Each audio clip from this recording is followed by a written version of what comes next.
Oh, That was it. Yeah. Yeah, wasikhona kakhulu indaba zethu. Siyabonga kakhulu indaba zethu. Sisibonga nje ke ngokuthi uthi uma ngabe ufika sisibona siqhamuka nalezi izwe. Namacala nje lawa kuthiwa ngangicala ukuthi khona nganimuche ke slap la uthiwa lamacala awu 1120 ngangicala mina umuntu namacala awu 750 ongaza boshwe. Inamacala lensizwa lena ngiyaqala ngisho ngibona mina indaba zethu. Na uyazi mfowethu Pokamakhanya sengibona ngokuba isigubhu nje ngiyamqala ukumbona hayi mina ngiyaqala ngisho ukubona nje anuvuvukela ngesandla awuphinde ngiqhawule yehedi hey awusho umthetho ngaphandle nangaphakathi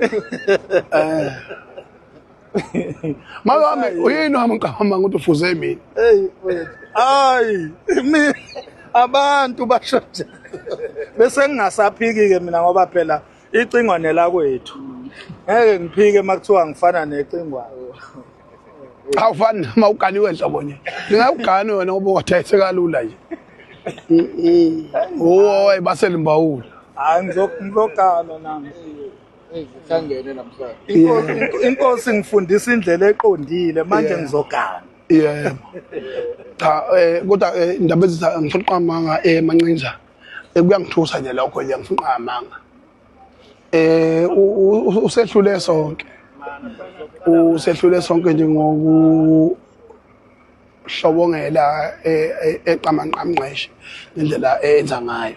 Mhlambe ke nawe indaba mina ngizongeke ngisho ukuthi mhlambe ke amandla akho cha imvelo ichaza yona isikhathi sayo maye ngabe ichaza imvelo isikhathi sayo Max mfethu uwe ngempela lo uzofunani la Yimi mhlambe angwa recognize mina amandla kaNdaba Ezitha angwa recognize ngoba ngaphandle kwawo impela njengoba usho Cingwane sekukudala ngifuneka ngapha nangapha kodwa ngingatholakali kodwa inkosi yami ilikhiphela linye nje izwi lonto ke ibizwa ngepower ibizwa ngamandla ngiyawa recognize nje kakhulu ngoba angazi nami angifuni uqamba manga Cingwane angazi mangathi inkosi ithe ukuze ngibe la ngabe nginamanga ingakho ngithi ngirecognize ipower because iyona into engabonakali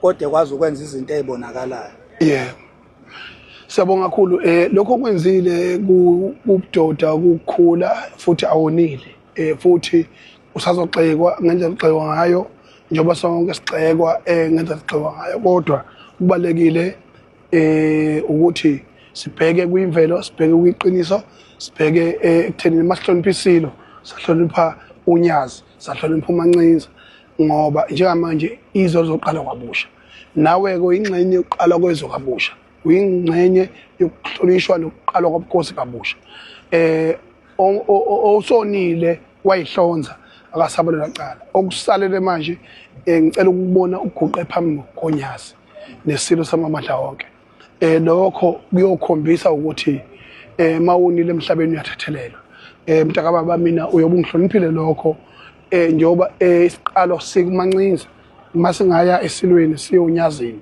mina kuyongibonisa lokho ukuthi akekho umuntu ofanele ukufa emhlabeni wonke umuntu ofanele ukuthi mawunile bethethelele owone ngenkemba ufa ngenkemba wena wone ngezwi xolisa ngezwi ngoba izwi nalo ngiyakubongela kakhulu mntaka baba leso simo ngoba mfethu sekujulele inhliziyo yami nami njengamanje njengoba ngiqala ukuhlangana nawe mangicabanga mina ukona kwakho kumanje ukuthi angidize nje ukubambe kusutha intama kodwa lokho angikwazi ukwenza phambi kwenkosi ulethwe inkosi mhlambe umuntu esehamba nje ngenxa yesikhathi siyawabonga kakhulu amazwi uMacingwane andikuzwakele njengoba uchaza nje kusukela evidweni engayenza yokuxolisa enkosini yami kuze kube imanje taking from amazwi oqeda kwasho kuya phambili sikuyimission singomakhanya sikuyimission okulungisa izinto la sone khona sekwi-mission njengoba ngisho nje ukuthi kusukela kuleya video engayenza ngixolisa enkosini ngixolisa nasezweni sonke sayo inkosi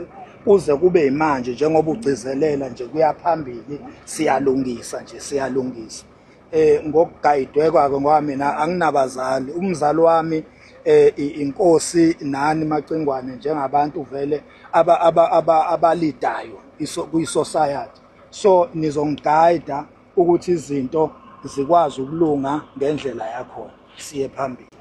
Siyabonga. Siyabonga kakhulu. Makhaya umuntu olamkelile uqolo lwakho. Siyabonga kakhulu. Icala lingubolengelo. Uyacaca nje ukuthi emlayezweni ayikhuluma Makhaya. uZulu uwonkana isikhathi sokuthi ubambane. Kulukhulu ukuthi abantu bakhulume ngento nabo abangayazi.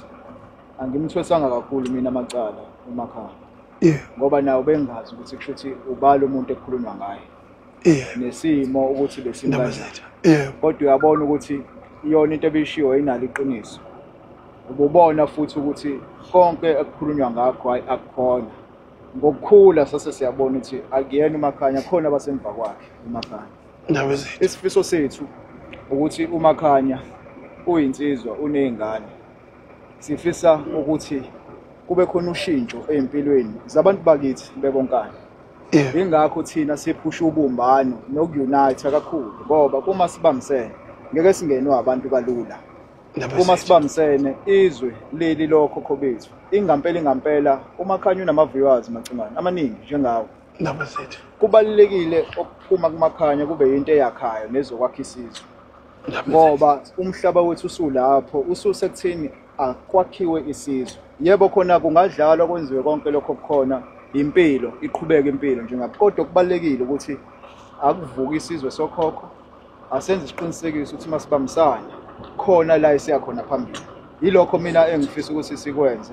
Kuningi asazokwenza ukulandela amagama akhe njengoMakhanya ukuvela kokhokho bethu. Njengoba ziningi insizwa zengaka amakhanya la. Ingoba sikwazile ukungena saletha ukuthula. Insizwa bengazwani sakwazi ukuzenza izwane.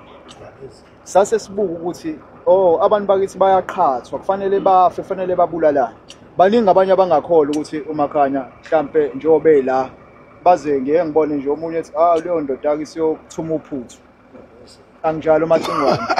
Akasoze alimala ngesandla sami nesandla sakithi nesandla sabafowethu noma ngihola insizwa kodwa cha uMakhanya uyohleze evikelekile ngoba sifuna ukubona ushintshe impilo zabantu ngento ephuma la kuMakhanya emlomeni. Siyalamukela uqolo lwamakhanya Macingwane. Siyabonga nanokuthi sihlanganise kanje. Sithokoza kakhulu Ndabezitha.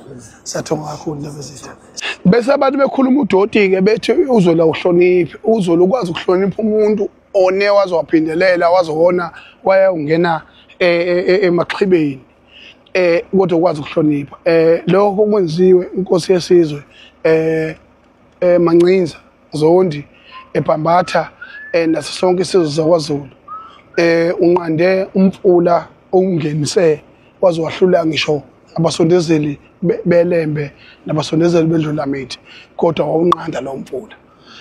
Lokho kuwodwa kuyinto enkulu kakhulu. Ngithi ke njengamanje engiyakuthobeka kakhulu ngiyacela ukuthi inkosi yesizwe iphuthume la iphuthuma khona kodwa ke ekuhlakuleni kwethu abanga ukuthi indlela iyaphambili Ndabezitha.